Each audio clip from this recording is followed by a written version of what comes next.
It was designed to be flood-proof, but it's proved no match for this national disaster, now into its 5th day.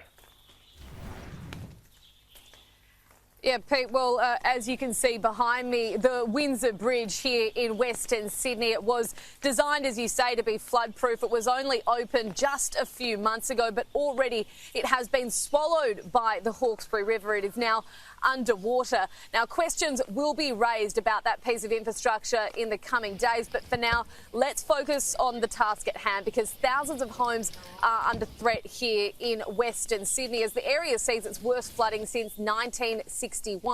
We've already seen about 40 millimetres falling in the past 24 hours, and there is potential for seeing up to another 70 millimetres of rain. So the Hawksbury River is likely to hit its new peak in the coming hours, and because of that, evacuation warnings are already in place for places like Londonderry, also Wetherill Park, Clarendon and Colo River.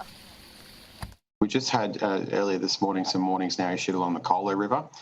We've seen the river rise rapidly at Colo, and we're talking given evacuation warnings out to all the residents along the river there, potentially looking to have an evacuation order issued, already now as expected by 5 a.m. It hasn't been issued yet, but we've potentially got a big task there now, getting people out of the Colo. Pete, this weather event has been absolutely relentless. It's had our emergency services absolutely run off their feet. We know that in the past 24 hours, there were 1,390 calls for help, some 114 flood rescues. Sadly, as many people still not adhering to those cautions not to drive in floodwaters. We also know that some 18,000 people have been evacuated from their homes and more than 190 schools are currently closed.